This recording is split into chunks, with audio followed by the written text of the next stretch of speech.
మహిమతో నింపును.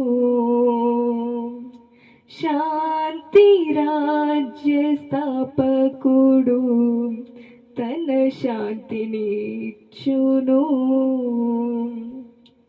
అడిగిన వారికి కాదనకుండా వరములు కురిపించును.